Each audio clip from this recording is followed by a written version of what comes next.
What's going on, boys? How you doing? Optimus, Gravinder, Tonka, Bikram, Vladi, Papa Ganesh, Ricky, Ginger again, Dhruv. How you guys doing today? Pretty downtrend day. Like the title of the video, there's been no Green Thursdays this year so far. I told you guys right in the morning. Last Thursday was a mess. So Wednesday, Tuesday, Monday, Friday, and this was Thursday, guys. Huge dump at the end of the day there.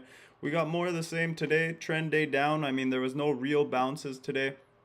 We held all my levels at the beginning of the day. I told you guys this morning SPY 440 was the put wall.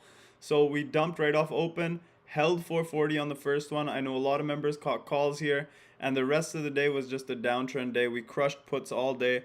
What's up, G Money? How you doing? I'm glad you had a good day, boys.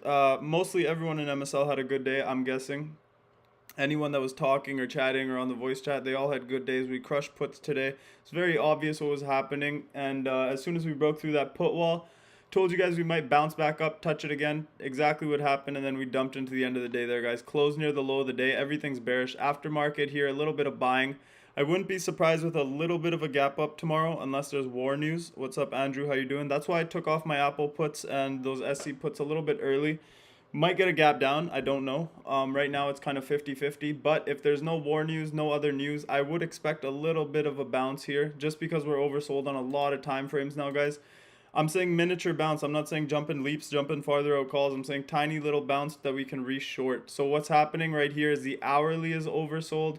We have the shorter term time frames. 2 hours also oversold, just starting to bounce.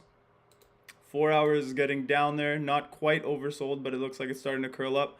Maybe a big green candle overnight, guys. I still have those NVIDIA. I did take some NVIDIA calls with Saks. I like the setup. I like what it was doing all day. I waited patiently until the end of the day. But what I don't like is this overall picture on SPY. If you zoom out on SPY daily here, we have a very clear wedge forming. So the top, we tried to break out from the resistance 4 times, failed every time, came down, we gapped up. Yesterday was a bullish day. I believe that was just because it's Wednesday and options expiring on OPEX. That means a lot of people were taking them off. They were trying to crush puts, obviously, and then today was the real move that was supposed to happen. So SPY came down. We almost got to that key support at 435.34. So remember that number for tomorrow, guys. 435.34 is the key support. If we break below that, we can go test these January 24th lows one more time. But as long as we hold above it, we can go make a run back at this resistance. I don't think they'll make it very easy tomorrow. Tomorrow is OPEX, monthly OPEX, which means you can even see a massive green day tomorrow. So usually what they do on OPEX, I know a lot of members are new here, like G Money and a couple others that I noticed. We crush OPEX at MSL. If you guys notice, every single OPEX is probably one of my best days of the month. And tomorrow, why is it usually the best day of the month? It's usually counter trend. So right now the trend is down. So everyone and their mothers is loaded in puts for tomorrow, right? What's the way to crush the most people, to screw the most people? By ripping the market up on the day they are expired. So anyone that's a greedy bear that hasn't taken profits, that's holding puts into tomorrow, be careful. If they rip the market, they're going to screw all of you. So tomorrow I am leaning upside. I don't know if it'll happen all day or if it'll happen at the end of the day or the beginning of the day. But usually Fridays, I do not like to go into Friday short, just for that reason. Vanna Charm usually show up Friday morning. The flows keep the stocks up. Even if they don't rip, they usually stay flat. So tomorrow morning, we'll probably have a little gap up and go for a little bit at least until the real move starts. And then Monday is a completely different ball game. So what I'm saying right now, I could be completely wrong. I think tomorrow's a green day. Get all the bulls sucked back in, and then Monday they absolutely annihilate them. So that's my guess for right now. That's kind of my bias, but if it's different, I'll change right away, as you guys know. So tomorrow morning, watch for this 435.34 level on SPY. Very important. QQQ absolutely dumped. QQQ, we broke the put wall way earlier than we did on SPY. So that was noticeable. That tech was weak today. Super weak. So SPY took until 1400, which is 2 o'clock. Was that 2 o'clock? Holy hell, my brain doesn't even work right now. But yeah, whatever. 1400 hours, that's when we broke the SPY put wall. QQQ. Sorry, I had a little zone out there. QQQ broke the put wall way back 2 hours before that. So that showed me QQQ was weaker than SPY at the beginning. Why? Probably because financials bounced here. Financials held us up while QQQ just kept going down. So tech was noticeably weak today. Oh yeah, Gravinder, so Tuesday. Thank you. Amazing. Here we so IWM. Here's the levels I'm watching on IWM. I didn't play IWM today just for the simple fact that the levels are so far away. So what do I mean by so far away, guys? Is yeah, Vinay, I got you. Just give me a bit. So IWM still has this little support here. Also, the call wall is up at 207. The volatility trigger is at 205. And the put wall is not down till 190 on IWM. What's up, Yash? What's up, Vinay? Whereas QQQ already took out the put wall. SPY took out the put wall. Why would I be shorting IWM here? I would be shorting these ones that already took out major supports, right? IWM still holding on here. If we have a massive update tomorrow, look to get short around 207. That's the call wall still on IWM unless it changes tomorrow. So tomorrow on any big green day, it's possible. It's OPEX. Trust me, I've traded a lot of these in my life. And any green day, if we get 207 on IWM, that'll probably be a very good spot to short for next week, not for tomorrow itself. QQQ, if it gets up to 350 tomorrow, probably a good place to get short for next week as well. SPY, same story, 440 put wall, probably a good place to get short for next week. The levels will be updated in the morning. If anything changes, I will let you know. Tesla just range bound, guys. Look, ugly day, obviously, but we've been in this range since January 24th. We've had a couple of candles outside of it, but it just seems like it's trying to find direction here since January 24th. And basically what we're waiting for on Tesla, if tomorrow is a green day, look for a bounce either off the bottom of this range, which is at 874, or you can wait for the safe entry for calls around 828. That's the 200-day moving average, 828. It should bounce nicely off there like you've seen last time here on January 28th.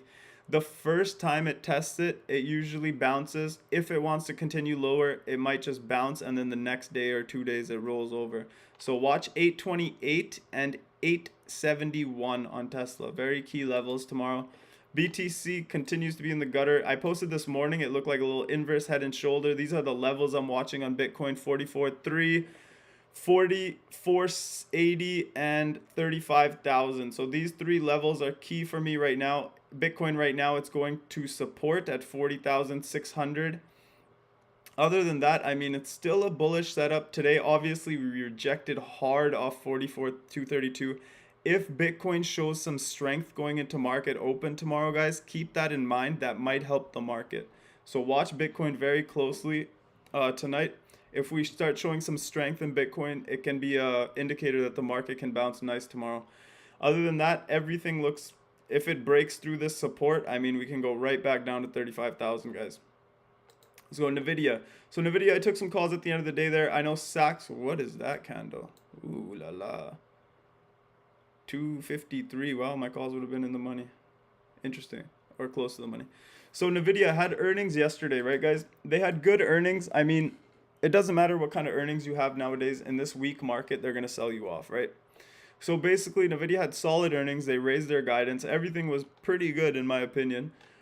And what happened was today, it showed weakness. The rest of the market dumped, right? Completely dumped. But you see, look at QQQ on the 5-minute.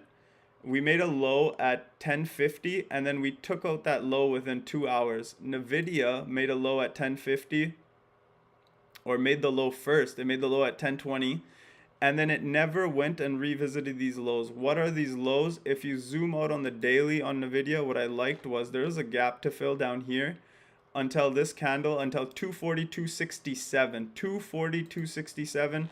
And as soon as we filled that gap, NVIDIA didn't like it. It said, okay, we filled it. And then they ripped it right back up where the market wasn't even doing anything. Like, look at NVIDIA, where we ripped up from 1030 to 1040.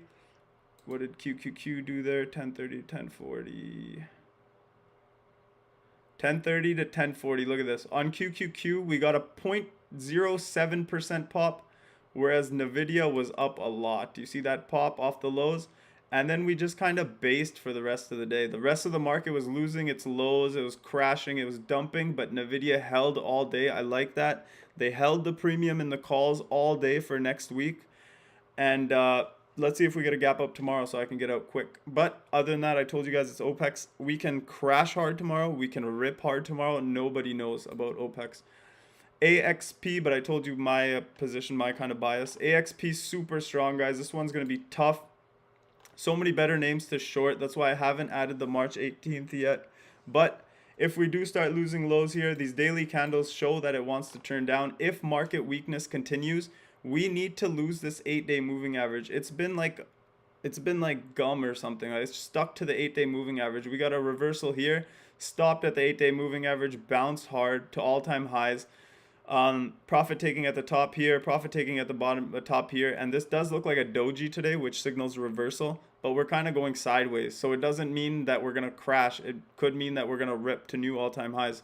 So what I'm watching for on AXP, must close below 193.92. Any close below the 8-day moving average, that'll signal that it wants to move towards the 21-day moving average. But other than that, right now, it's a very hard play in either direction. Actually kind of leaning bullish on this one just because the market dumped like that today and AXP still closed green, guys. That's very strong relative strength. Let's see if we go get all-time highs. SE, we took a short in this one. I sold too early. I'm not too mad about it. Why am I not too mad about it? Because what we were watching here on SE, it played out perfectly.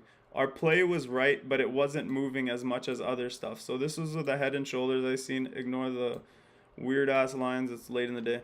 We had a little tiny head and shoulders. Obviously the right shoulder didn't bounce much, which showed even more weakness. We came down. I took the short here. We just kind of chopped around. I sold the short here for like almost break even, like a little bit of profit. I'm not even going to count it. And then 10 minutes later, it just flushed completely. The reason I sold it was, if you guys look at SE here at 1420, the rest of the charts I was looking at were completely dumping. So look at Apple at 1420, guys.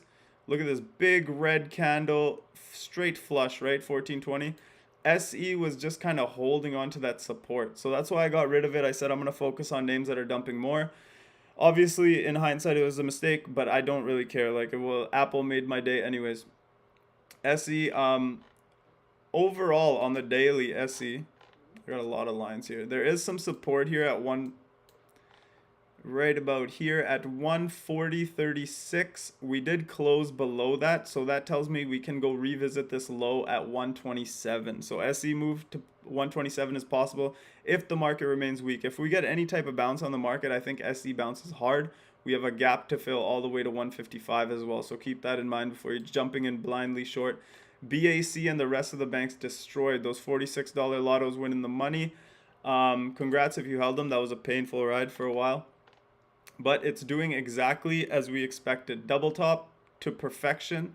V-shape recovery, double top, and then now it's dumping. Last time it hit this resistance, we dumped straight down in a line, guys, all the way to the 200-day moving average. If we get that same move, BAC will go to $43, guys. So that's the reason for it. And the reason I love bank puts so much, they're all like not off highs that much. Like look at BAC's trading at 46, even with today's huge dump. Its all-time high is $50, $4 off the top. You got GS. Well, GS has been destroyed. It's a little bit farther off the top.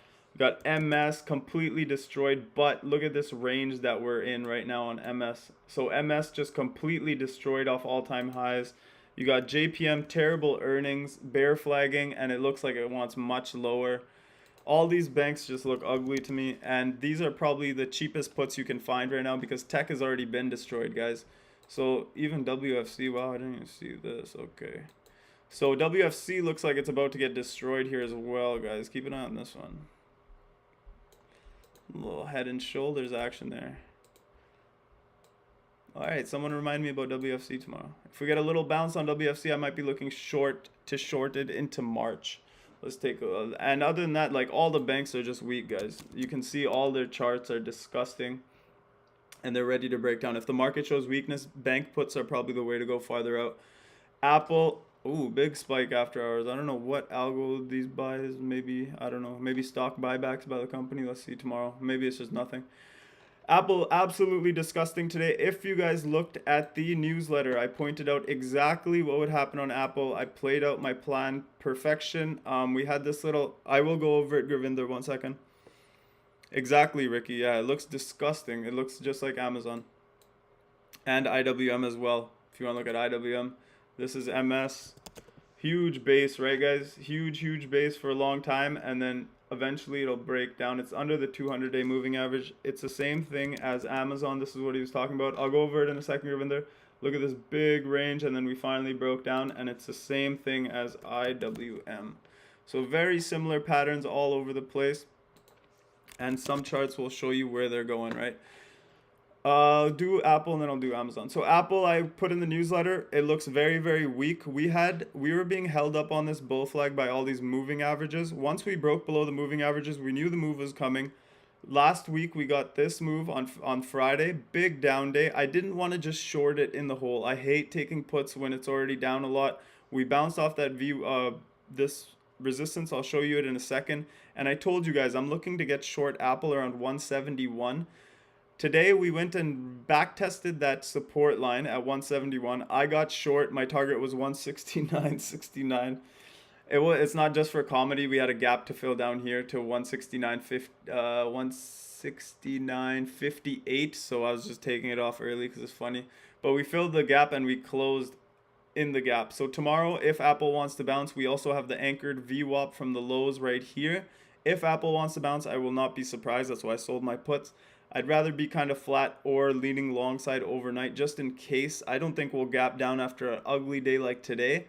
But let's see. I do think continued into next week and into March, Apple will see lower because we've already back tested this resistance. And let me show you where this resistance is from, guys. Look at the weekly chart here on Apple. This resistance is from August of 2020. We tested it again here, tested it again here, tested it again here, and now we're just kind of just holding on for dear life above it. So if we break into that wedge, again, this little wedge that we've had from August of 2020, we can see a move down all the way around 140s, guys, 150s, 140s. It wouldn't surprise me on Apple.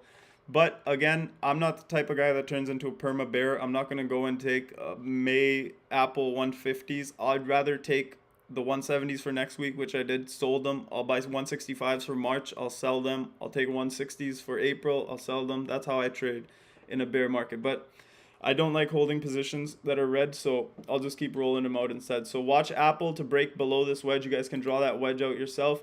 And if we do break under there, we can have a lot more downside. We got Amazon here. I don't even understand this stock or the price movement right now. But what I'm seeing on Amazon here is they had like shitty earnings, man. Like they weren't impressive. I don't know why.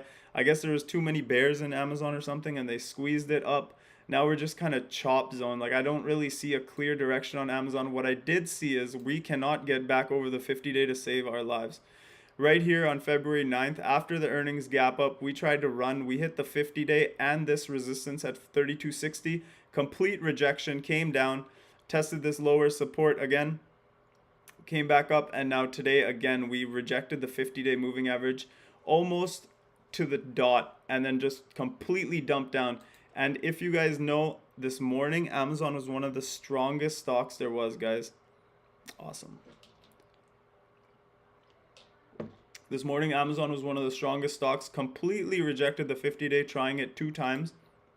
And came right back down. Tomorrow, if we lose lows on Amazon, I can see 3,055 trading, and I can also see 3,000 psychological trading. So keep an eye out for that tomorrow. If we absolutely rip, Amazon can even go to 32.61. You guys know how Amazon trades on Fridays especially.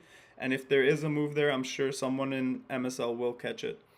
We'll go over Zim here. This is one of my favorite companies, guys. Obviously, everyone knows. I called it out way back here at $20. We all grabbed equity, or some of us grabbed equity. I sold some at 73 the other day, just because the market was looking kind of toppy. Ended up being a very good sell. We came down. Now we're kind of just flagging. Again, when you're shorting, this is one of the strongest names, bookie. Like, I know you guys caught this perfect reversal. One thing about Zim is the spreads are completely awful on puts. Like, it's too hard to take size on it. But it does look like there's a lot of profit taking up here, and if it loses, it's the same story as AXP, guys. Very strong stock in a very weak market, lots of profit taking. If it loses the 8-day moving average, it makes a move towards the 21-day, which is at 67, 77. But as if the market reverses here, this is going to be one of the fastest to rip up. That's the exact same thing I said on AXP. It's the exact same setup on Zim. Like, it's just riding the 8-day moving average up. I know it looks like shooting stars, reversal candles here, reversal candle here, reversal candle here. But as long as we're above the 8-day moving average, it's very, very hard for me to short these stocks. They are the strongest stocks. If you guys look into the financials of AXP, I'm sure you'll be impressed. Buffett is loaded. Zim is a shipping stock that, or we already 3x in equity, and it's still holding up, and shipping isn't going anywhere. So if the market reverses, I would look for these for longs. If the market continues weak, we need to close below the 8-day moving average, or else I'm not interested in shorts in these names.